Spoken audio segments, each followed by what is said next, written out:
All right, let's get going. Thank you, everybody, for joining us. I'm Paul Wessel.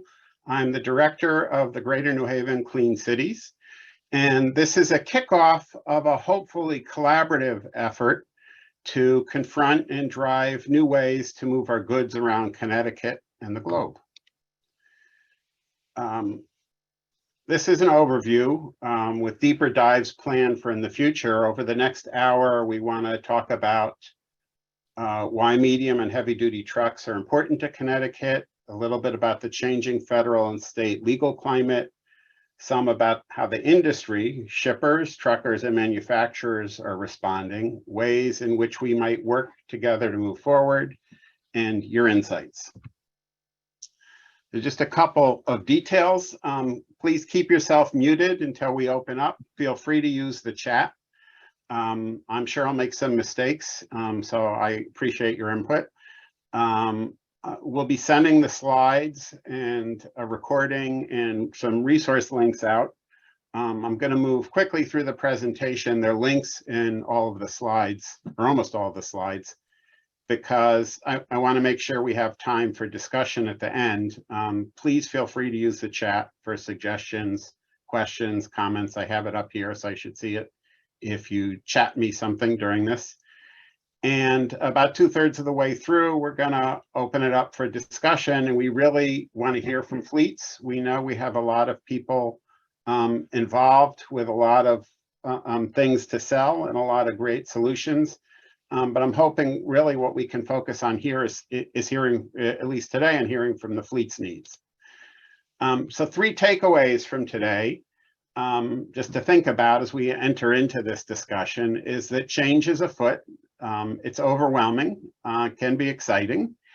And if organized, this is probably the most important message, we can help manage how this rolls out, particularly in Connecticut. A little bit about who we are as Clean Cities. Clean Cities is a national program authorized and funded by the Department of Energy. There are about 80 Clean Cities coalitions across the country, and we are the boots on the ground in efforts to reduce emissions in transportation. And what you see here are some of the organizations we either work with on a regular basis or are registered for today. There are 3 coalitions that cover Connecticut, and we divide up the state by counties. Greater New Haven is taking the lead here with support from Southwestern and Capital Clean Cities, but we will continue to work on a statewide basis as a collaboration. And really our goal is to help make connections in finding smarter and newer and cleaner ways of transporting our goods in the state. So a little bit about medium and heavy duty trucks in Connecticut. As many of you know, they're vital to Connecticut's economy. Almost all of our freight is transported by truck, a lot of wages paid, and a lot of jobs in Connecticut. So what happens with the trucking industry is really important to our economic future, and that needs to be taken into account as we move forward in making these changes. A little bit about medium and heavy duty trucks. There are about 145,000 vehicles, I believe, registered in the state of Connecticut. Class 3 through 8 are the largest numbers of vehicles.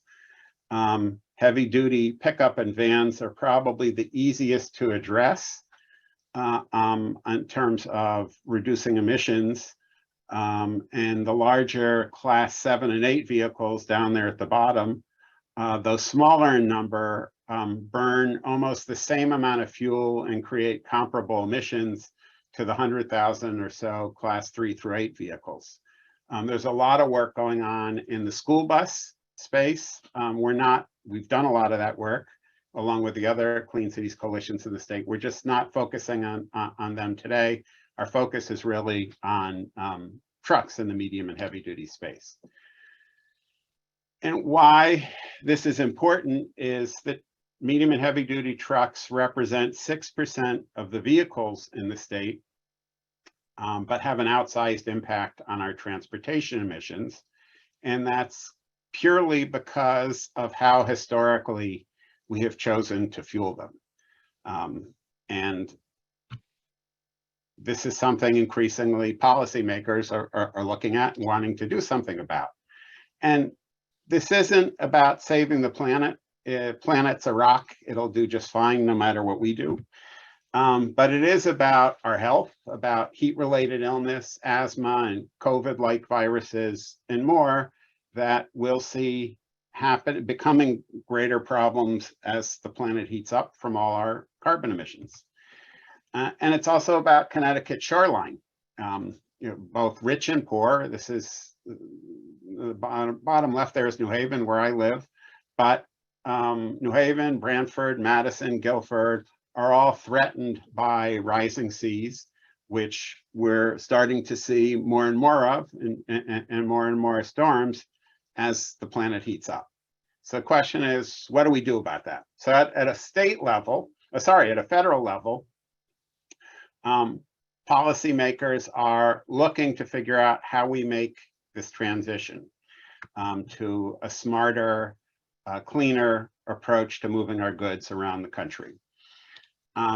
Before we get into that, I want to say that humility is really important.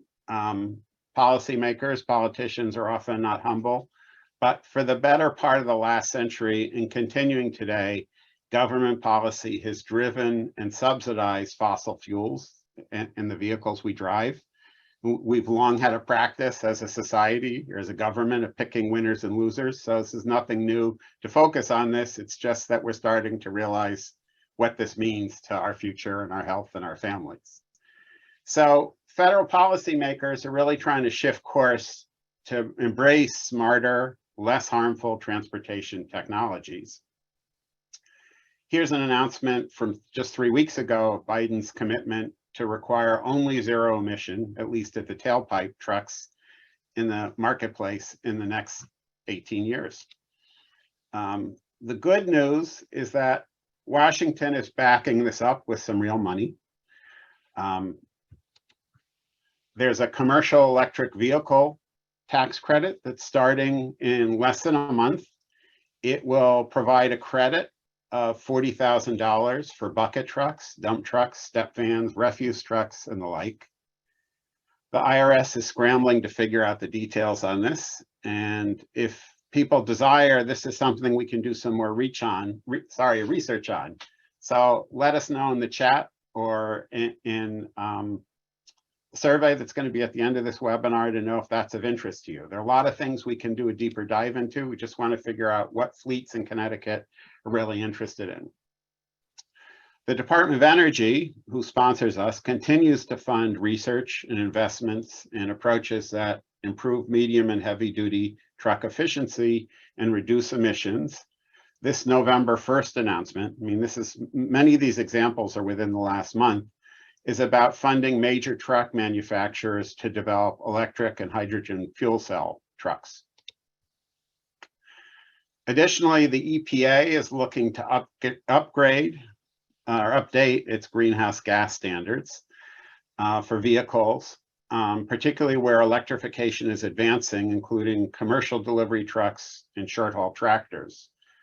As well, the EPA is talking about setting new emission standards for heavy-duty vehicles as soon as the model year 2030. So there's a lot for us to keep our eyes on. The Department of Energy's Alternative Fuels Data Center has a very good website that tracks both federal and Connecticut laws and incentives relevant to the trucking industry. The link to this site will be in the slide deck copy we send out this afternoon, as well as a number of other links you see here. So moving on to the state front and what's happening in Hartford. The big news is that earlier this year, the legislature passed and the governor signed Senate Bill 4, which became Public Act 2225.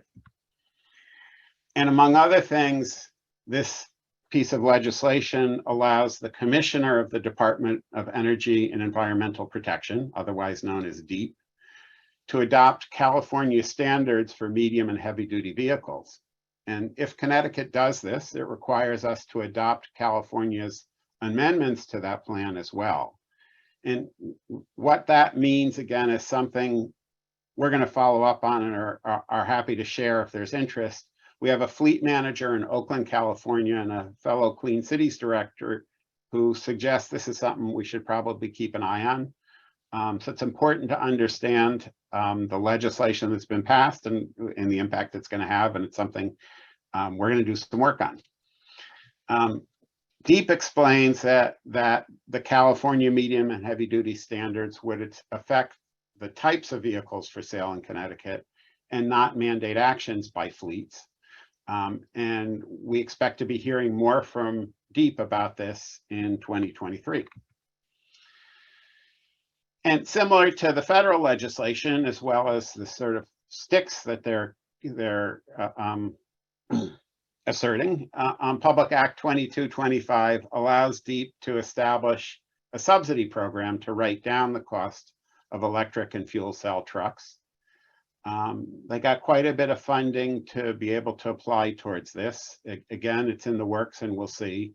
And this is in addition to other grants, DERA and the like, already offered to fleets by the state to help make this transition. The Alternative Fuels Data Center, its Connecticut page, has a lot of information about this and gives you some links to the state of Connecticut program. So it's a good resource as well. And it'll be in the link in the deck that I send out afterwards. Finally, on the regulatory front, Connecticut's regulators of our major electric and gas utilities, which also it's called PURA and it also falls under DEEP, is grappling with the impact of the expected electrification of medium and heavy duty trucks and how both the grid that delivers our electricity and where it comes from will be impacted by increasing electrification in the vehicle sector as is expected. So PURA has opened up a docket for this, which is the way of formally holding hearings, and there's a lot of public discussion and some interesting comments by folks. DEEP has a really good PowerPoint overview of its strategy on this site. And again, the link is here in the slide. Interestingly, Connecticut residents and companies can submit comments as part of this, and Hartford Distributors has weighed in. They run mostly class 7 and 8 trucks, and they support the move to reduce emissions in their beer deliveries. But they've spent some time with Eversource looking at what electrification might look like for their 60 truck fleet. And they came away sobered by the need for infrastructure upgrades. And they stressed to PURA the need for assistance and incentives to really help make this happen. So I want to shift now to how the industry has been responding to all of this. And by industry, we mean here fleets, truck manufacturers, fuelers, and industry organizations. And I couldn't resist using this photo. It's from a report by NESCALM, which is an association of 8 Northeast states focused on cleaning our air. And I think it represents hesitation, concern, steadfastness in the trucking industry to figure out where all this is going. Just love the picture. So as I showed at the beginning, the Truckers Association, this is Glenn Kedzie, who's the American Trucking Association VP, really sees us as at an inflection point, and that the future of trucking in this country is going to be unlike anything we've ever seen before. And it's hard to keep up with all the changes. These are just a couple of examples of things that have been happening just in the last couple of weeks.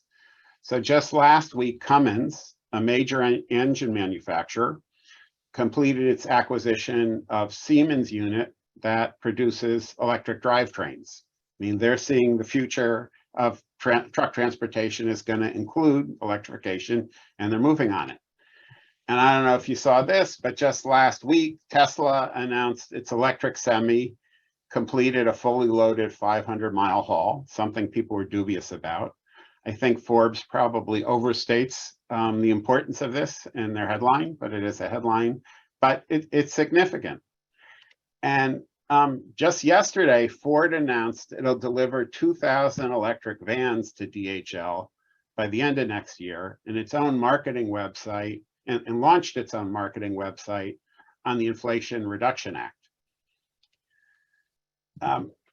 So there's this swirl of activity going on. And if we take a step back, there's some great research by the Fuel Institute, and they remind us back on the ground that despite all these innovations, there's no magic bullet, and that the medium and heavy duty truck market is not monolithic.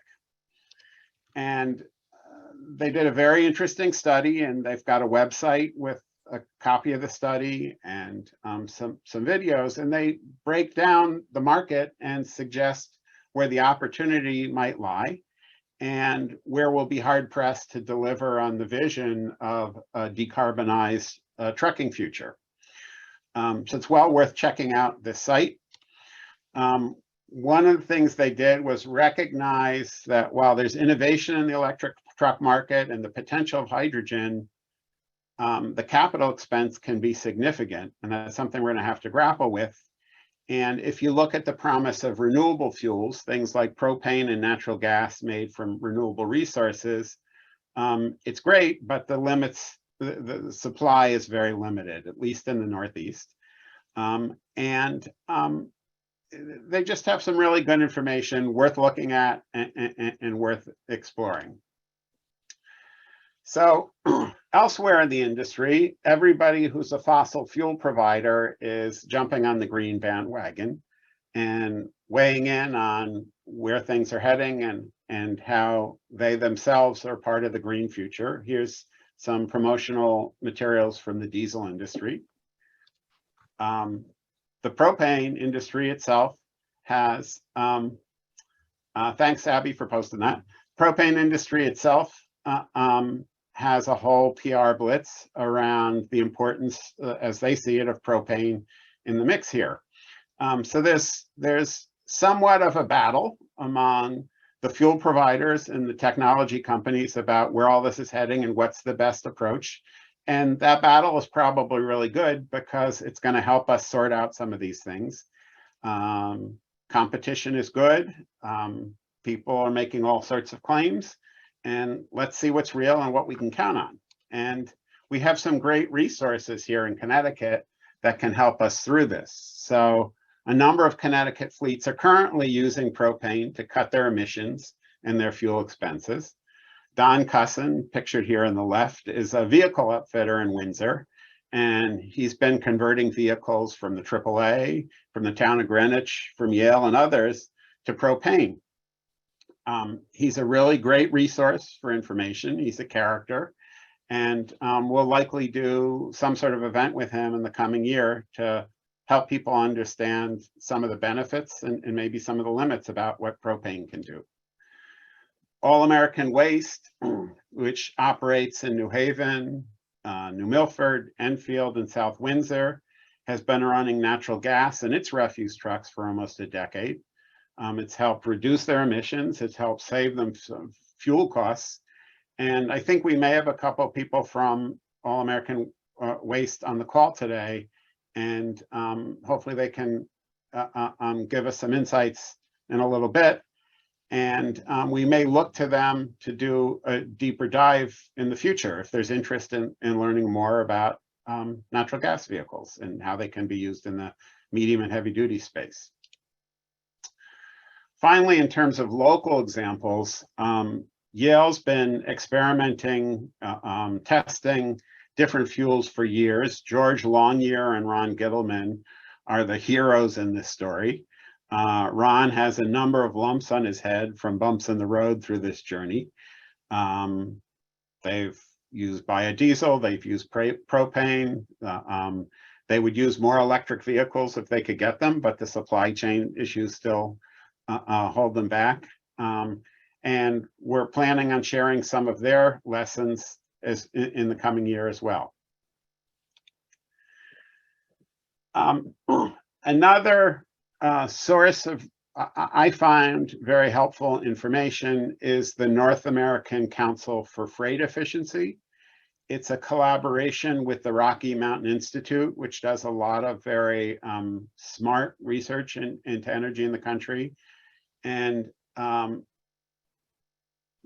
council has great resources on the web about both vehicles and lower emission fuels available today, as well as emerging innovations.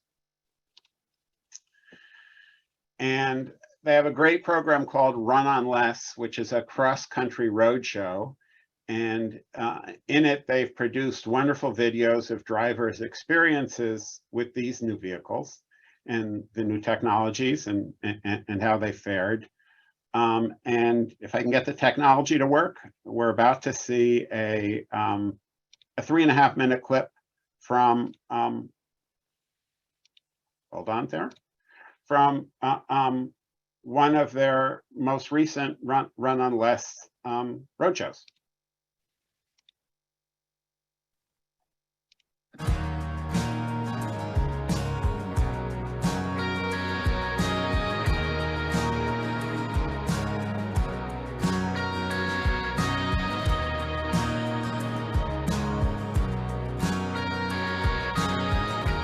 Welcome to Charlotte, North Carolina, the home of some very loud and fast stock cars and a legitimately fast vehicle that is very quiet. On the other side, on the support side, we made a big push with Ford Motor Company this year to make our fleet as electric or as hybrid as we possibly could. Electric right now is gaining a lot of momentum. It's moving out of the light duty space and into the medium and heavy duty space. And we're working collaboratively with a lot of stakeholders to understand what the challenges are with deploying this technology in a heavier application, building on the experience we've gained over the last 10 years with our medium duty gaseous fuels program. The CleanTech truck, we use that for parts and distribution within our campus and then locally here as well. The majority of our trips are made to local nearby race teams that we help support, or they're helping to support us, usually within a 35-mile radius. The strangest comment I've had was actually traveling down I-85. I had an individual pull up alongside and rolled his window down, gave me a thumbs up, said, "I don't hear a thing." And I said, "Great, you're not supposed to." It's a wonderful vehicle, and I thoroughly enjoy driving it. Our Generation 1 product is based on a Ford F650 chassis. When we get the truck, it has a gasoline engine and transmission. We take that out and convert it to our electric system. Under the hood, we have our power distribution unit, our DC to DC converter that takes the high voltage and converts it into low voltage for the low voltage system that runs the cab of the truck, our charger, and our cooling system for the inside, the cab, the HVAC system, and then the cooling system for the drive motor. Over here, we have the charge port. We use the J1772 charge port and our high voltage on-off switch. Back here between the frame rails, we have our two batteries, 400 volts, 138 kilowatt hours. They're located between the frame rails for increased safety and a better sense of gravity. They drive the Dana electric motor that goes to the stock Ford rear end. The Roush CleanTech battery electric vehicle is equipped with a 12-volt lift gate. It's interesting to talk to people when you get stopped. It's an F650. That's a pretty large truck. And they're amazed that we're able to put that type of vehicle with 1,400 foot-pounds of torque and over 300 horsepower in relation to a gas engine and have a 14,000-pound payload. The fleet of electric vehicles that we have are primarily charged here on the campus. We also have public charging stations available for the general public to come and use with their charge accounts as well. And the rest of the time when the fleet is not here, they're being charged at home. We're extra excited about using the data that we gain from the Run on Less electric demonstration and taking all of that information and feedback back as we continue to develop Generation 2 of our electric technology. I heard someone say it yesterday, we are at the flip phone stage of electric vehicles. Wait till tomorrow when we have the Android and the iPhone, and let's see where that takes us. It's going to be exciting.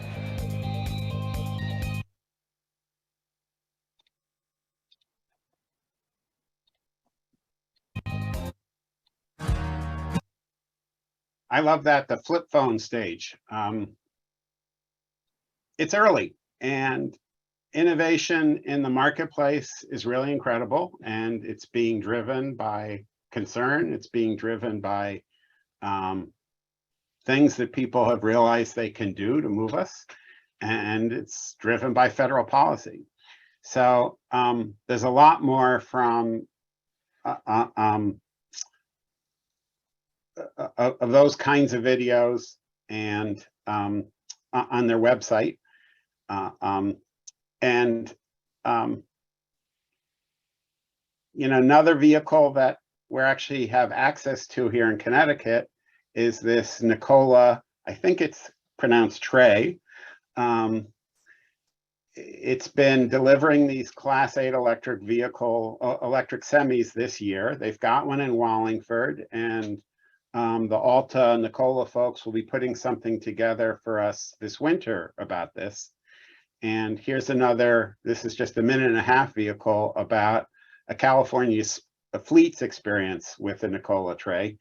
And I just think it's helpful to hear these stories from people who are actually using the vehicles. So let me cue up the technology again.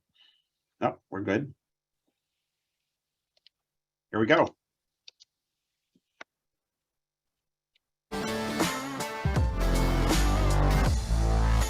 Right now we're going to Gardena to pick up a loaded container, and then from there on we just go to the ports. This truck, it's really exciting driving this truck because it's a whole different view, the whole view in front of it, and the power on it is amazing. Regen helps out a lot on stopping. On the diesel you have to be downshifting, shifting. You don't get all those fumes. It's a game changer for me. Our drivers love it. The 2 drivers that have been assigned since January 6th have been to work each day because they know that if they miss a day, we're going to put another driver in that seat and they can probably not get that truck. This actually, for me, it feels like the future. Normally, if I'm driving like in a traffic day, like a heavy traffic day, I'm exhausted already, you know, downshifting and then worrying about people cutting you off, not listening, honking. There's some places now that when you're waiting for a load, you can't idle. You have to put your windows down and be there waiting in the, you know, when it's hot or it's cold. With this truck, I could be waiting, turn on the AC. Nobody's going to tell me anything because they don't know if the truck is on or off because it's electric. Those trucks are really performing very well. They are exceeding their expectations. Now, we've been dealing with electric trucks since 2015, and with the early adopters, you know, we can only operate those trucks 2 hours a day, then come back in and plug it in. These trucks here, we're able to get 8 and 10 hours a day out of those, and those trucks are coming back 47 to 58% state of charge, and they're leaving out at 85% of state of charge.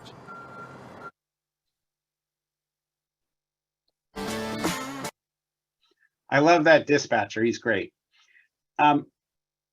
Finally, it's really important to point out that trucking customers. Oh, let me fix the sound here for a minute. I had to make some changes for the video. Turn that off. Turn that off. Okay, we should be good. It's important to point out that trucking customers, the shippers, are increasingly looking to account for their environmental impact all the way from production to delivery. And EPA SmartWay program, and we have Abby Swain on the call, who is involved in that in the Northeast here, helps shippers and fleets with that. And here's an example of a New Hampshire paper maker, Monadnock, I believe they're pronounced, and they're looking for like-minded, eco-conscious carriers. So I think we're going to see more and more of this as ESG becomes a bigger issue for investors. And across the ecosystem of good shipments, there's going to be increased awareness of and attention to emissions and what we're doing about that. So this is our first foray as Greater New Haven Clean Cities, at least under my leadership. I took over about 1.5 years ago, looking to support fleets in the medium and heavy duty space. The things we want to work on are supporting fleet owners and managers through this change. We want to share Connecticut-based resources, their connections with other fleets that we can help provide, connect people with truck manufacturers and upfitters to learn more about that. We want to provide updates on DEEP's plans for adoption of California's medium and heavy duty standards. We have a deep bench of technical assistance providers from Argonne National Lab and National Renewable Energy Lab and Department of Energy and elsewhere. We want to provide access to those for fleets that are interested in learning more. And we want to collaborate with SmartWay, with the Motor Transport Association of Connecticut, with NAFA, with the American Public Works Association, Sustainable Connecticut, and others. And, you know, if there's interest, we'd like to support some working groups of Connecticut fleets who want to learn more about what the options are, what the opportunities are, what they need to look out for. And to help with all this, we'd really love to hire a half-time staff person. It would be a great retiree job for somebody. And if you have thoughts about somebody who might be interested in that, or if you're interested yourself, please let us know. One of the things we're working on is a pilot of a fleet analysis tool, where it's a collaboration with Northern Colorado Clean Cities. They've developed this tool based on something called A-Fleet that Argonne National Lab has developed. And as a pilot, we're looking for 3 Connecticut fleets interested in having us do this fleet analysis. It'll be free of charge before the official launch. And again, if this is something you're interested in, just let us know. We're looking to host a couple of events in 2023 to help continue this exploration. These are some of the options, but we're really interested again in what fleets on this call will find helpful and fleets who aren't on the call find helpful. So I'd like to take a minute and open up the discussion. And if people are interested in giving us some thoughts about what they'd like to hear more about, just unmute yourself and let us know. Hey, Paul, this is Craig. Can you hear me? I can hear you, Craig. It's Craig Peters from Capital Clean Cities. Yeah, good afternoon, everyone. I just wanted to let you know that we do have Eric Frederickson, the Director of Operations, and Rick Redler, the Fleet Maintenance Director from USA Hauling, who've been, using compressed natural gas for years now and has several stations that are willing to offer some input and give everyone an opportunity to hear what challenges and what barriers they've had, and also how much it's helped their fleet. So just wanted to let you know, I think they're both on and available now. Great. Anybody else want to weigh in at this point before we turn it over to them? Curious, questions, frustrations?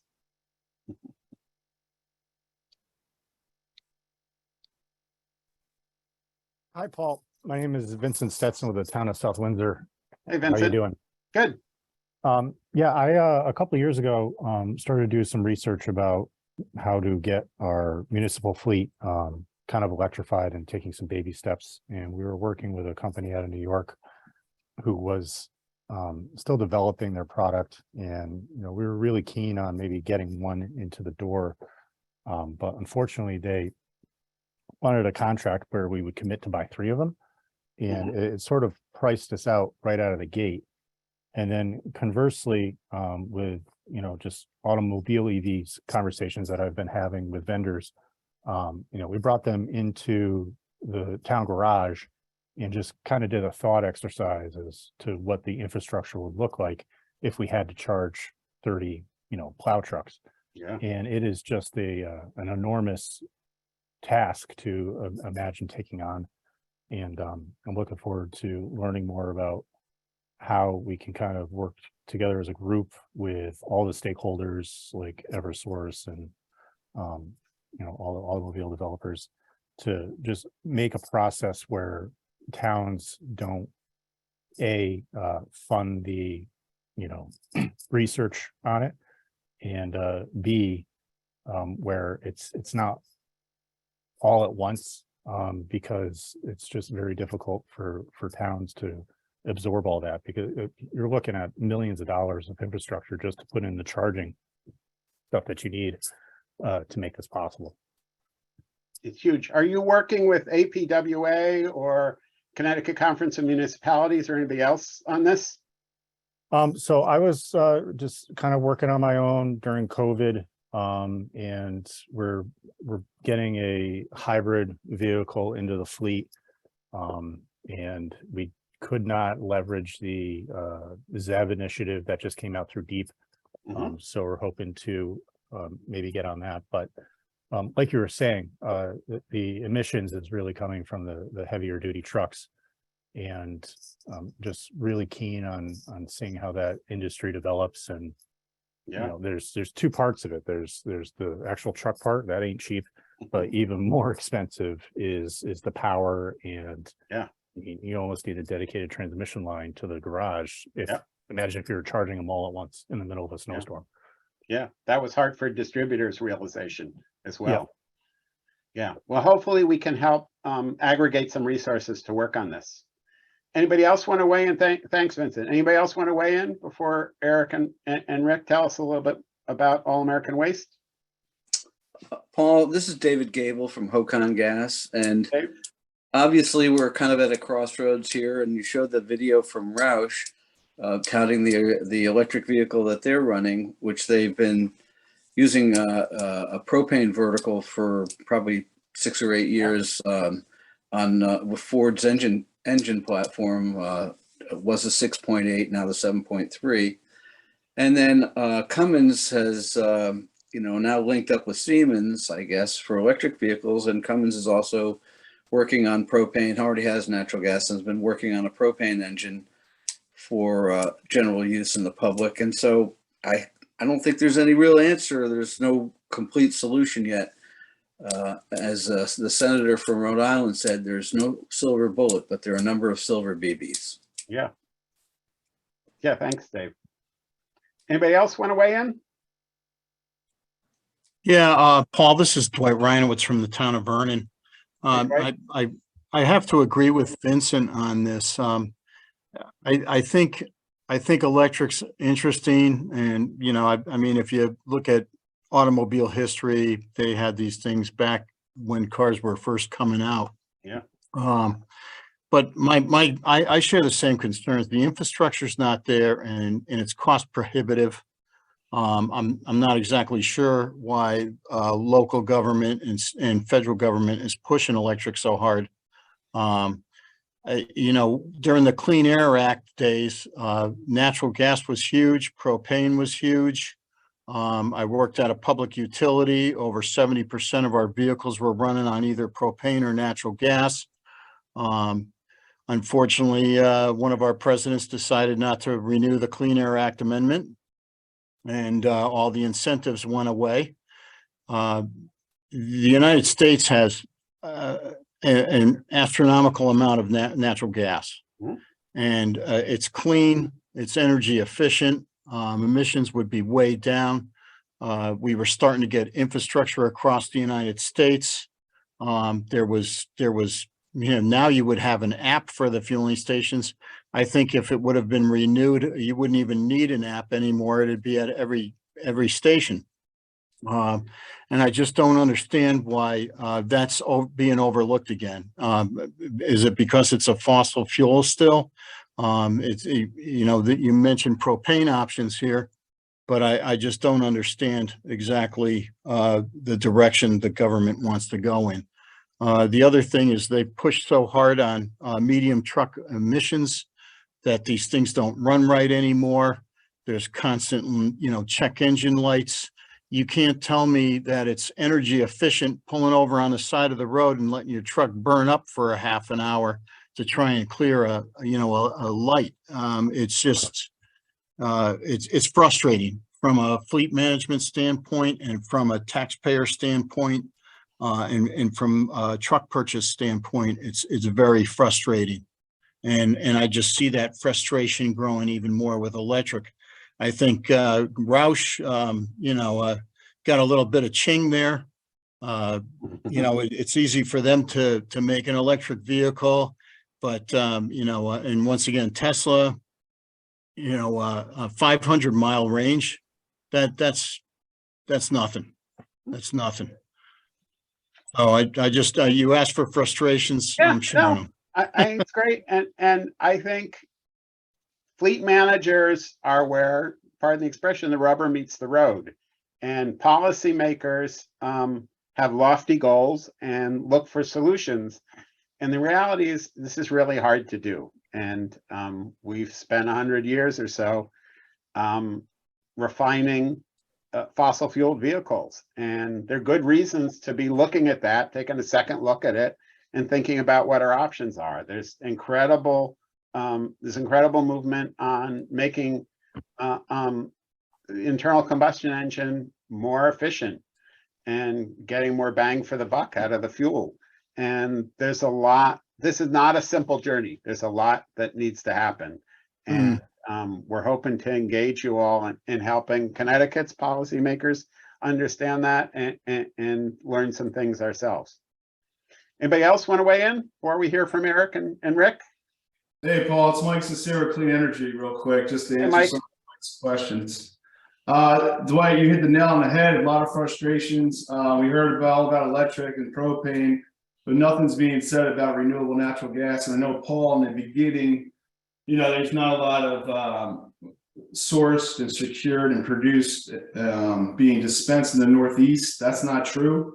USA Hauling will be all renewable natural gas come January 1st. New York City Transit is all renewable natural gas. Waste Management Republic in the Northeast is all renewable natural gas.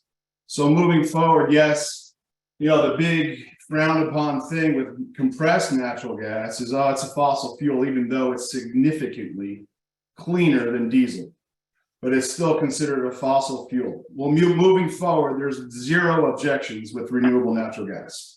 It's truly domestic. It's by far the cleanest alternative fuel available today for heavy duty trucks. So again, all these objections and all this, untold truths about renewable natural gas and electric there should be no questions or concerns.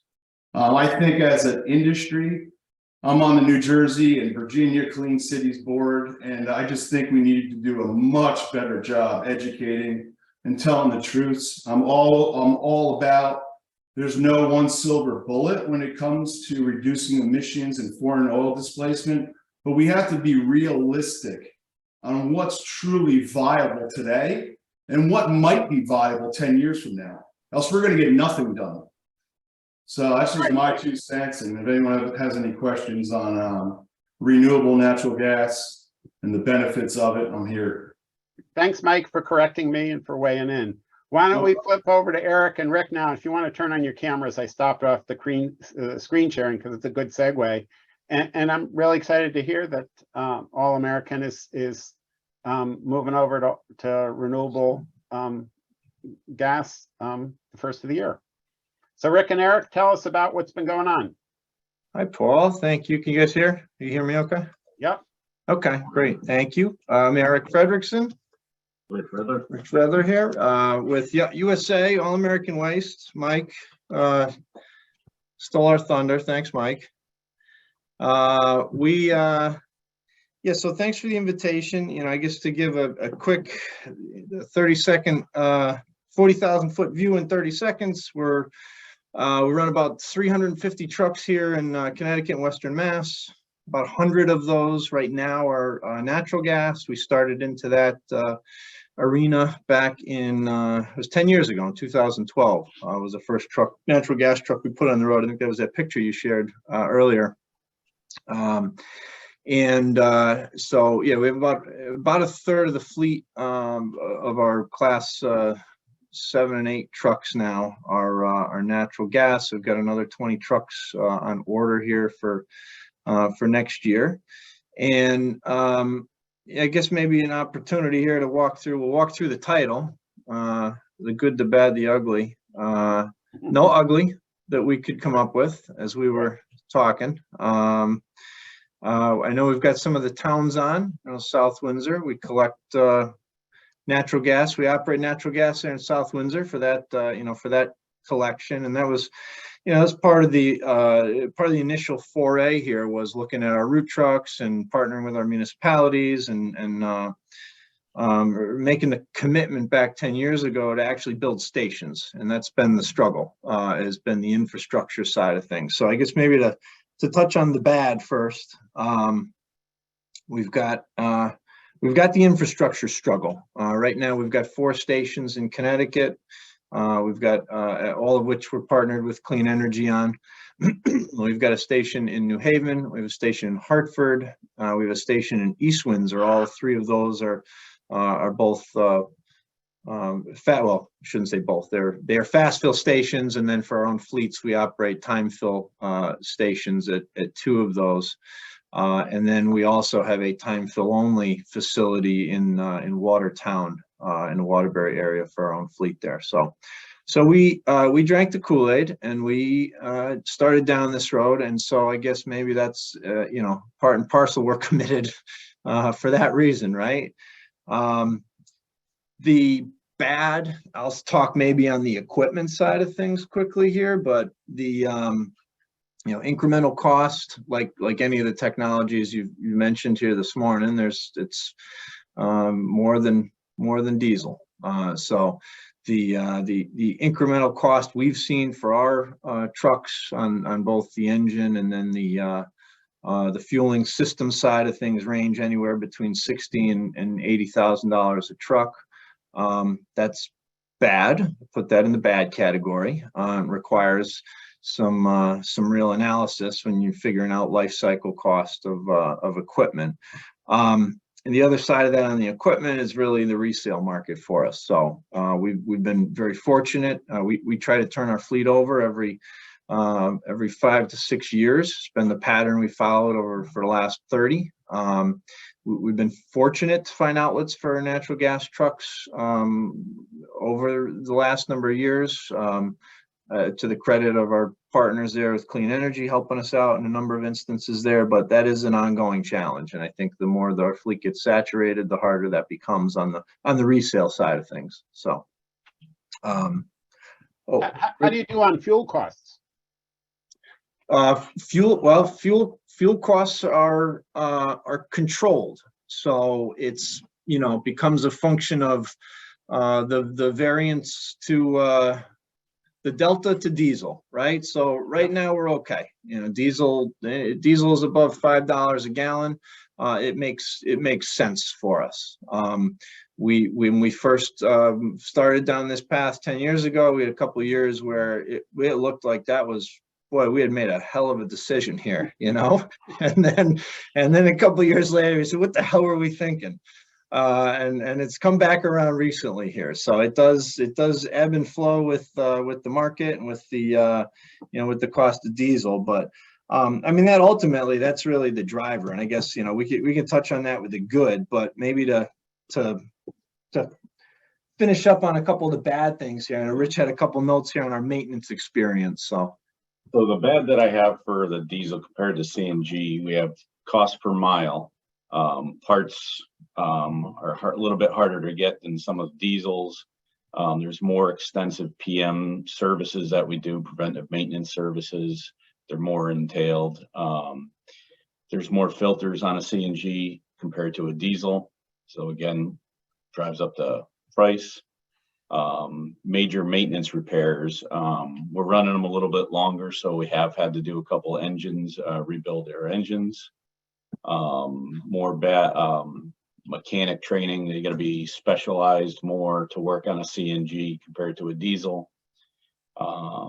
We have to do CNG tank inspections. They've moved it now to every year, where it used to be every 3 years or 36,000 miles. So now we have to take covers off. It's another service that we have to do. Downs the truck, more downtime. Another bad is facility setup. We've had to retrofit all our shops with CNG with exhaust systems. So if there's a leak inside the shop when you're working, It exhausts all the fumes out and opens up the doors. So that was more. And then another bad thing is just the gas pressure. When filling it, because of temperature, you don't always get the same amount of fuel fill up as you do with a diesel. But the good things with CNG compared to diesel, we have no cold weather issues. There's no fuel to gel. The guys love it. They go out in below zero, the truck fires right up, and we have no issues. There's no emissions or regen issues, which the mechanics love. There's none of that, and knock on wood, there's no fuel spills with CNG where a guy's at the pump and he's talking to his buddy and he forgets. With diesel, that could be an issue, but with CNG, there's no fuel spills. So that's just a short, quick, good and bad that I have. Yeah, and then, you know, on the operations side of things too, I mean, a lot of that goes hand in hand, but they're quieter. In our business, we measure ourselves best if people don't know we were there picking up trash around the state. So that measure has only been amplified here when we flipped to natural gas, and we had people questioning if we were out on the street picking up in certain instances. So noise was an issue. Certainly the cleanliness of the cleaner fuel, the emissions benefit. I think some of the ancillary benefits there on the marketing and carbon footprint side of things, those are not the driving force, but they're a benefit that we've been able to leverage. Mike spoke to our move into renewable natural gas. So, you know, from a true domestic fuel supply source and fully renewable supply source, that'll be we'll be able to highlight that coming into the new year here. And then we've seen, you know, I guess some other savings. Really, at the end of the day, and this comes down to what's our, you know, it's got to be some cost savings. So the fuel is the driver. Fuel cost savings is the biggest driver. Second to that has been on some of the maintenance time savings. Vernon talked about the headaches of a truck sitting on the side of the road, burning off particulate there for a half hour in some instances. We don't experience that. There's time savings there. And for us fueling, we made the decision to put in time fill stations where we are able to, where we do have access to gas. And so at the end of the day, the drivers come back, they plug their truck in, they do their walk around, and away they go. They're not standing at the pump for 15 or 20 minutes, BSing with their neighbor before wrapping up their day. So that's kind of the quick and dirty for you, but that's been our experience. So. That's great. Thank you for this. I didn't know who was going to show and what you're going to be able to do. So this is really wonderful. And if people are interested, we'd love to maybe come out to one of your shops and spend some time with you. So hopefully you'll allow us to do that. Yeah, no, yeah, we'd be happy to do that. And great. Yep. Great. Thanks a lot for showing up and sharing. So I wanted to give us some closing thoughts. We still have a few minutes if people want to weigh in. I want to end at 3, but you know, after this research that I've done and after thinking about this and reading and talking with different fleets, this is hard. And I think you've heard some of how this is hard, but it's also an opportunity. It's important to get it right, but there are going to be a lot of stumbles along the way. And I'm hoping we can learn a lot from each other and we can help foster that sharing. You can reach out to us or me at Wessel at nhcleancities.org if you have suggestions or questions. Again, when we end the webinar, there'll be a little survey. You can just drop in some information about things that you'd like us to follow up on. I'll send out an email to everybody pretty quickly with the slides and links to some more resources that we found in preparing for this. And we'll get a webinar recording to everyone by the end of the week. Thank you for joining us today, spending the hour with us and sharing and hopefully learning something. And we look forward to working more with all of you in the new year. So take care. Have a good rest of the day. Thank you, Paul. Have a Thank good you. day. Thanks, Paul. You're welcome. Thank you, Paul. Thank you. Bye-bye.